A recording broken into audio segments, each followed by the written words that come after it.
এবার আসছি অনেক কথা এই আলপনার মৃত্যুর পর, মানে আলপনার যে পরলোক ক্রিয়া হচ্ছে সেটা প্রচুর প্রচুর কথা হচ্ছে যে আলপনার মা এইভাবে কান্নাকাটি করছিল, ক্যামেরা ওইদিকেই ফোকাস যেখানে আলপনার মা কান্নাকাটি করছিল।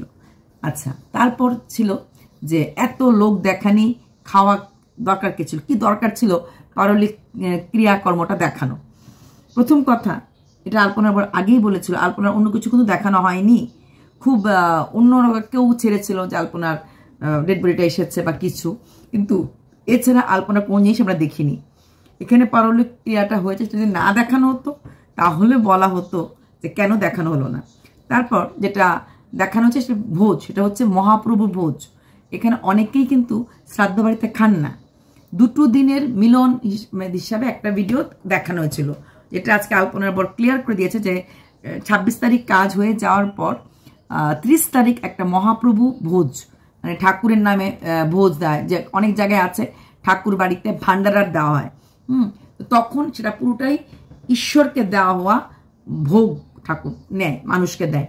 সেখানে ওদেরকে নেমন্তন্ন করা হয়েছে। নেমন্তন্ন না করা হলে তো ওরা আসতেন না। তখন আবার লোকে যদি নিমন্ত্রণ না করতো তাহলে বলতো যে এত রোজগার করে গেল মেয়েটা, তার মানে কাজে, তার শ্রাদ্ধের কাজে কেন লোককে বলা হলো না? লোককে বলাটা তার ছিল কর্তব্যের মধ্যে, এবং মানুষরা এসেছো, আশেপাশে গ্রামের লোকরা সবাই এসেছো। এখন কথা হলো ভোজ্যের দিন এত লোক, বা এখন প্রচুর ক্রিয়েটাররা যাচ্ছে বাড়িতে, এমনকি শ্রাদ্ধের দিনও কেউ তাদের চ্যানেলকে প্রমোট করাতে আলপনার মা কান্না অবস্থা, তো অমুক জায়গাতে তো অমুক জায়গা থেকে এসেছে। এছাড়া আলপনার ছোটবেলার বান্ধবী বলে একজন তো প্রতিটি জায়গায়, এখানে আলপনাকে রাখা হয়েছিল, এমুক জায়গায় রাখা হয়েছিল, আমি তোমার মেয়ে, এবং লাইভে কথা বলতে গিয়ে ও আলপনার বরের উপর উঠে খুবই কথাবার্তা। অথচ যখন আলপনা অসুস্থ ছিল, আলপনা এবং আলপনার বর কিন্তু বারবার লাইভে আসছিল, বারবার বলছিল কলকাতা যাবে বলছিল, দেখা করতে বলছিল। তখন সেই ছোটবেলার বান্ধবীরা কোথায় ছিল? যেটা আলপনার বড় বলেছে, কলকাতাতে ব্লাড খোঁজার সময় বা কলকাতায় যখন একা ঘুরেছে, তখন ছোটবেলার বান্ধবীরা, তখন তো কমিউনিটি পোস্টও দিয়েছিল, ফোন নাম্বারও দিয়েছিল, তখন কিন্তু কেউ ফোন করেনি। আলপনার মৃত্যুর পরেই নিজেদের চ্যানেল গ্রো করার জন্য মানুষ এতটাই নিষ্ঠুর, এটা আমি নিবেদিতার মৃত্যুর পরও দেখেছি। নিজের চ্যানেল গ্রো করার জন্য এইসব লোকরা মানুষের মৃত্যুটাকে ধরে নেয় চ্যানেল গ্রো করার রাস্তার। নিবেদিতার মৃত্যুর পরও নিবেদিতার বাড়িতে এইভাবে লোকরা ধুমধাম করে চলে গেছে এবং শুধুমাত্র চ্যানেল প্রমোট করেছে, এবং পরে দিয়ে নিবেদিতার বরের এগেনস্টে নানা রকম কথা এই বাজারে ছড়িয়েছে। ঠিক তেমনি কিন্তু আলপনার বরের ক্ষেত্রেও হয়েছে, যে আলপনার বরকে নিয়ে নানা রকম ভাবে এই করেছে, সে করেছে, এখন থেকে আমি তোমার মেয়ে, আমি তোমার মা, এবং কত কথা আছে। আজকে দিনে দাঁড়িয়ে কি আলপনার হাজব্যান্ডের মানে জুগার মা খুব কান্নাকাটি করছে, জুগার মা চেয়েছিল ওরা যেখানে থাকুক সুখে থাকুক, কিন্তু এই কথাগুলি কিন্তু আলপনা বলে যায়নি। আলপনা বলেছিল একটা কথাই, যে তার ভোগার মা বাবা তাকে মেনে নেয় নাই, কারণ সে গরিবের সন্তান। হ্যাঁ, মানুষের মৃত্যুর পর মানুষ পাল্টে যায়। এখন সেই জায়গায় দাঁড়িয়ে হয়তো বা আজকের দিনে জুগার মারও একটা গিল্টি ফিলিংস হতে পারে, কারণ উনি বেঁচে থাকতে মেয়েটাকে কখনোই গ্রহণ করেনি। যদিও জুগা বলেছে যে ওদের নাকি এই বাড়িতে চলে আসা কথা চলছিল, এটা বলেছে, একদিকে চলে আসার কথা ছিল, আরেকদিকে কিন্তু বলছে আলপনাই অসুস্থ সময় বলছিল যে আমরা ভাবছি একটা অন্য জায়গাতে, একটা জায়গা, কয়েক কাঠা জায়গা কিনে বাড়ি করবো। তো কিন্তু এখন যেহেতু আমার অসুখের জন্য খরচ হয়ে যাচ্ছে, তাহলে এটা আর এখন হবে না, এটা পিছিয়ে গেল, আরো 2 বছর পর হবে। যদি ওদের মধ্যে প্ল্যানিংই থাকতো যে ওরা এই আষাঢ় মাস থেকে, মানে জুন জুলাই থেকে জুগার বাড়িতে চলে যাবে, তাহলে কেন এই কথাটা এই লাইভে বসে মৃত্যু কদিন আগে বললো যে এখন আমরা নতুন মানে বাড়ি বা জায়গা কাঠা কি নতুন বাড়ি করতে পারবো না, কারণ আমার অসুখের জন্য। তার মানে নতুন বাড়ি করলে তো শ্বশুরবাড়িতে যাওয়ার প্রশ্নই আসে না। হ্যাঁ, এবং কি মৃত্যুর পরেও আলপনার বর বলছিল ওরা কত কাঠার এত টাকা দামের মধ্যে জমি খুঁজছে। এত কাঠার জায়গার মধ্যে জমি কেনার দরকারটা কি, যদি ওরা ওই বাড়িতে থাকার প্ল্যানিং করে থাকে? এই দুটো কথা কিন্তু মিলল না, মানে আলপনা জোগার সাথে ওই কথার সাথে এই কথা। একদিকে বলছে ওরা ওই বাড়িতে গেল বলে, আরেকদিকে বলছে ওরা জমি খুঁজছে। জমি খুঁজলে তো আর ওই মা বাবা বাড়ি যেতে লাগতো না হলে। যাই হোক, এতদিন মানে এই 15টা দিন এই নিয়ম কারণ কান্নাকাটির মাঝখানে আলপনার মা আলপনার শ্বশুরবাড়িতেই ছিল, এবং এখন আজকে আলপনার মা তার পুরনো বাড়িতে ফিরে এসেছে, এবং আলপনার এক জেঠিমা পাশে আছেন, এবং উনি ঘর দরজা পরিষ্কার করছে। আলপনার মা কিন্তু যখনই ক্যামেরাটা ধরে বন্ধুরা ঠিক আগের মতোই ওই বন্ধুরা বলে ডাক দিয়ে কথাগুলি বলে। ক্যামেরাটা সামনে আসলেই কিন্তু উনি যে ক্যামেরা ভালোবাসতেন, ওনার যে ক্যামেরার মানে অ্যাক্টিং করতে ওনার যে ভালো লাগতো, এটা কিন্তু এখনো বোঝা যায়। ক্যামেরাটার সামনে আসলেই কিন্তু বন্ধুরা আমি বলছি ওই ফিলিংসটা নিয়েই কিন্তু কথা বলে। যেটা আজকে যুগা বলল, ও কয়েকদিনের বাজার করে যাচ্ছে এবং কিছু জল দিয়ে যাচ্ছে এবং হয়তো জেঠিমা আলপনার মার সাথে থাকবে কয়েকদিন, কারণ ওর কিছু কলকাতাতে কাজ আছে এবং তারপর ওর আরেকটা কোন জায়গায় বঙ্গালতে কাজ আছে। আমার ওখানে যে হসপিটালে ডাক্তারের ওখানে রিপোর্টগুলি ব্যাপার আছে, ডেথ সার্টিফিকেট বার্তার করতে লাগবে, এসব কাজ তো থাকবে। তারপর একটু নবদ্বীপে আমরা জানি আলপনা খুব কৃষ্ণ ভক্ত ছিল, নবদ্বীপের গুরু ভক্ত ছিল, সেখানে কোনো কাজ আছে, সেখানে কাজ করে আসার পর একজন বড় ডাক্তার, যেটা কেন ওদের বাড়ির কাছেই বসে, ওনাকে দেখাবে, মানে যুগাও দেখাবে এবং আলপনার মাকেও দেখাবে। তারপর নাকি ওরা গয়াতে আসবে আলপনার পিণ্ডি দান করার জন্য। আমি জানতাম পিণ্ডি দান করতে 1 বছর হয়, বৎসরান্ত হলে পরে বোধহয় পিণ্ডি দান করে। হ্যাঁ, অনেকে অস্থি বাড়িতে রেখে দেয় তুলসী তলার নিচে, তারপর তুলসী গাছের নিচে রাখে 1 বছর ওই আরতি টারতি করে। হ্যাঁ, অস্থি বিসর্জন মানুষ গয়াতেই করে। তো তারপর যখন বৎসরান্ত হয়ে যায় তারপরে পিণ্ডি দান করে, এটা জানতাম। কিন্তু আলপনার বর বলছে পিণ্ডি, আবার এটাও একদিকে শুনেছিলাম যত তাড়াতাড়ি পিণ্ডি দান করে দেওয়া হয়, কারণ অনেক সময় মানে ছোঁয়াছির ব্যাপার থাকে, পিণ্ডিটাকে নাকি খুব মানে দেখা সাক্ষাৎ করে মানে খুব নিয়ম করে রাখতে লাগে, সকাল সন্ধ্যা ধূপ জায়গা ওই জায়গাটা লেপে পুছে রাখতো, আমি দেখেছি।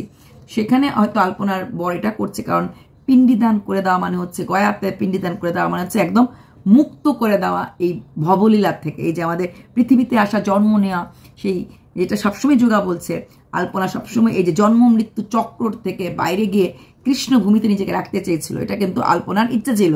সেই ইচ্ছাটাকে হয়তো দাম দিতে গিয়ে উনি তাড়াতাড়ি করে হয়তো এই কাজগুলি করার পর, ডাক্তার দেখানোর পর, কারণ আলপনা মার তো হার্টের প্রবলেম আসছিলই, ওর নিজেরও কোমরে বুকে ব্যথা, দুজনের শাশুড়ি জামাই দুজনেরই একটা চেক আপ তো করানো উচিতই, ফলো আপ তো করা সবসময় সবারই ক্ষেত্রেই উচিত। চেক আপটা করিয়ে আলপনার পিণ্ডিটা গয়াতে এসে দান করবে। হ্যাঁ, ওর মানে এপার ওপার বৈতরণী পার যেরকম গরু দান করে করার পর পিণ্ডি দান করাটাও কিন্তু আমাদের ধর্মের একটা বিশাল বড় নিয়মের মধ্যে পড়ে। যতগুলি নিয়ম আছে সমস্ত নিয়মগুলি যাতে কোনো নিয়মে কোনো ভঙ্গ না হয়, প্রতিটা নিয়ম করার চেষ্টা করে। তাছাড়া একটা আলপনার বড় কথা বলেছে যে আপডেট, রেগুলার আপডেট উনি শাশুড়ি নিজেকে নিয়ে দিয়ে যাবে, কোন ডাক্তার কোথায় যাচ্ছে, নবদ্বীপে যাচ্ছে না কি যাচ্ছে, যেভাবে লাইভগুলি করা সেভাবে লাইভগুলি উনি করবেন এবং আপডেট দেবেন। কথা হচ্ছে কমেডি ভিডিও, হাস্যরস, এত তাড়াতাড়ি কি মুখ দিয়ে হাসি আসবে? এত তাড়াতাড়ি কি কমেডি ভিডিও করা যাবে? কমেডি ভিডিও করার জন্য স্ক্রিপ্ট লেখার জন্য লোক লাগবে, তাছাড়া তার হাস্যরস করার জন্য একটা লোক লাগবে। আর যাকেই ক্যারেক্টারে দেবে সেটা ফুটিয়ে তুলতে পারবে কিনা, বা তার নিজের চ্যানেল আছে কিনা। যদি তার নিজের চ্যানেল থাকে তাহলে দেখা যাবে সে একটা সময় এসে নিজের চ্যানেল গ্রো করার জন্য আসবে, এবং যখনই নিজের চ্যানেল গ্রো হয়ে যাবে সেই চ্যানেল ছেড়ে চলে যেতেও পারে। আমরা দেখেছি এরকম ভিলেজ ফুডে চন্দন একটুখানি প্রথম দিকে করতো, নাম কামালো, তারপর নিজেই নিজের চ্যানেল খুলে বসে রইল। তাই এরকম একটা ব্যাপার থেকে যায়, যদি চ্যানেল হোল্ডার কোনো মানুষকে আনা, বিশ্বস্ত একটা মানুষকে এনে তারপর এই চ্যানেলে রাখতে লাগবে। তারপর সে বিশ্বস্ত মানুষ যখন শিখে যাবে কি করে ব্লগিং করে, কিভাবে কি করে, সে নিশ্চয়ই তো চ্যানেল খুলবে। যাকেই আনা হোক না কেন সে তো পেইড ক্যারেক্টার, আর নিজের ক্যারেক্টার, নিজের চ্যানেল, নিজের ভালোবাসা, এটা কিন্তু আলাদা হবেই হবে।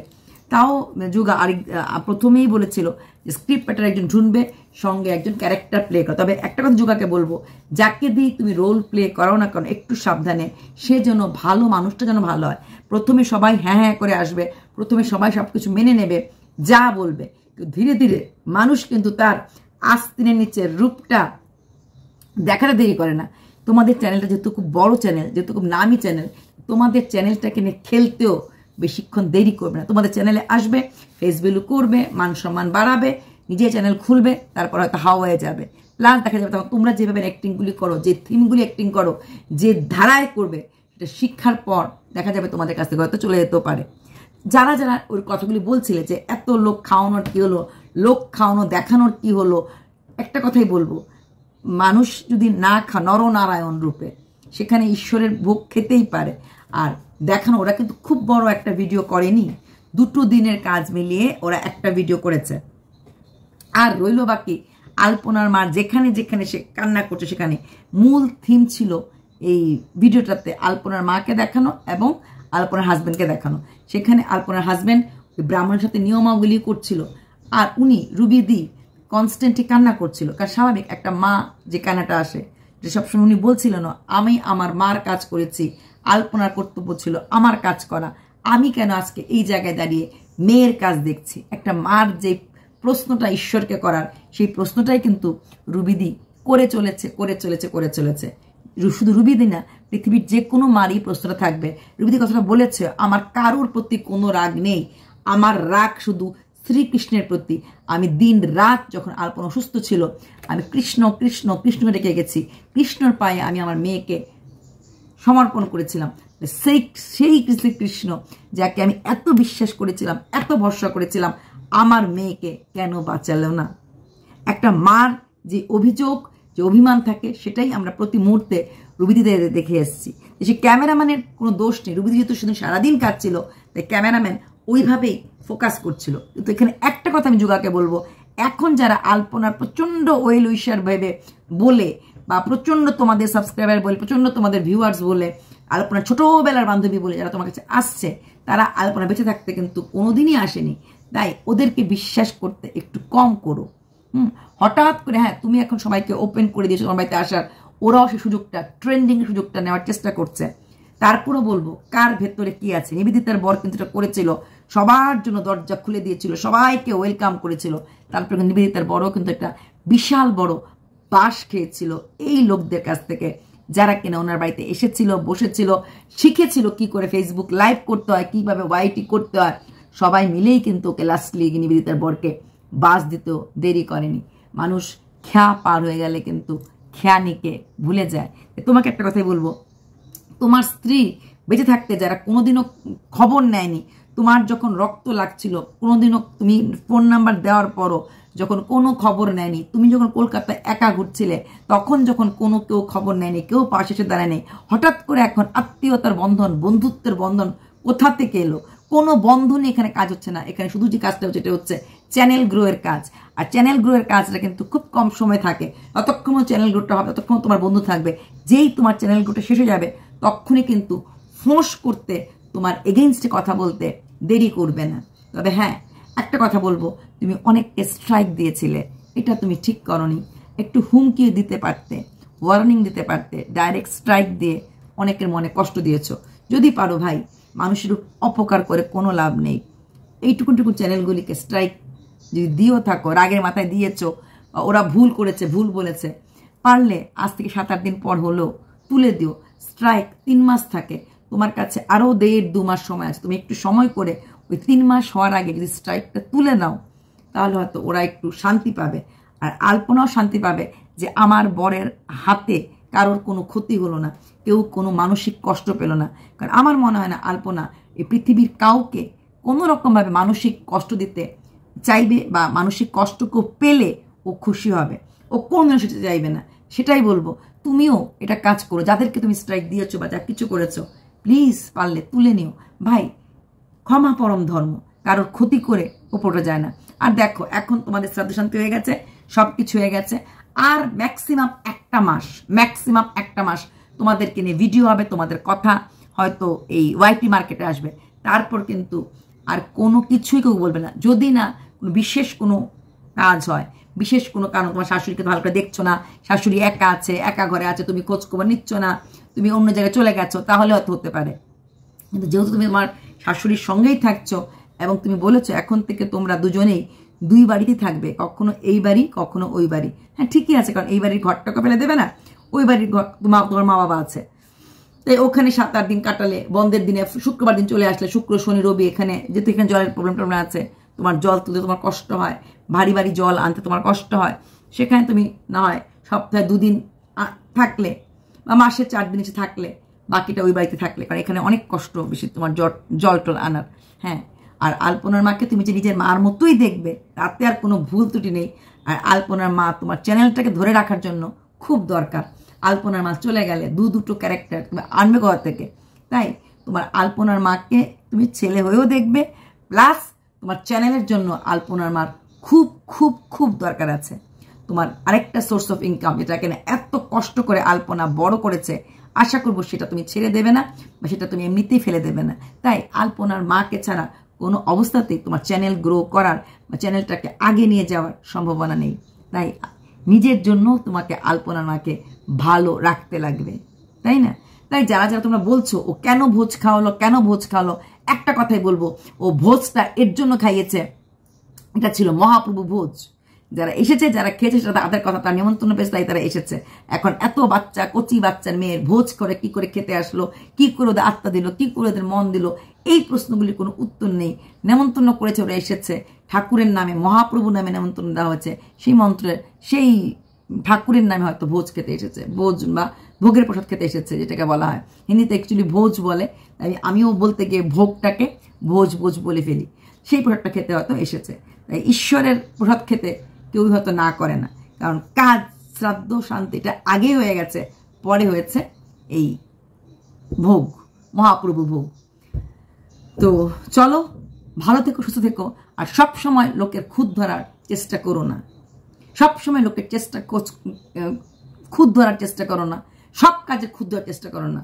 যে মা কাচ্ছে বলে ফোকাস, মা কাচ্ছে বলে ফোকাস, তা না, তা না। এখানে ফোকাস করার কথা দুজনের, মেয়ের জামাই আর শাশুড়ি।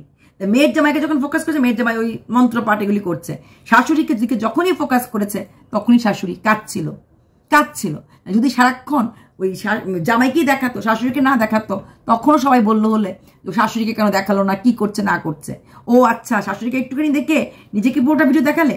তো তোমাদের খুদ ধরার কাজ, তাই সমান সমানই দেখিয়েছে। বৈতরণী পার হওয়ার সময় সমান সমানভাবেই মা কাঁদছিল। নিতাই, গৌর নিতাই বলার সময় সমান সমানভাবেই মা কাঁদছিল, সমান সমানভাবেই দেখানো হয়েছে। আর না দেখানো হলো, বলা হতো পুরোটা তো ক্যামেরা নিজের দিকেই ফোকাস রেখেছো, বেচারি মাটাকে তো একবার দেখালে না। দেখালো দোষ, না দেখালো দোষ, করলো দোষ, না করলো দোষ। আশ্চর্য, মানুষ থাকতে চেনে না, আর মরলে পরে তাকে নিয়ে শুরু হয়ে যায় বেচা কেনা।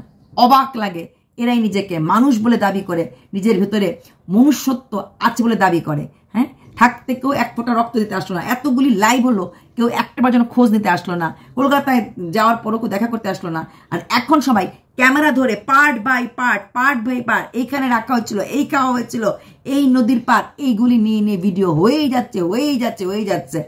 আশ্চর্য, মানুষ জাতি, তার মতো জাতি বোধহয় খুব কমে আছে। চলো, বাই।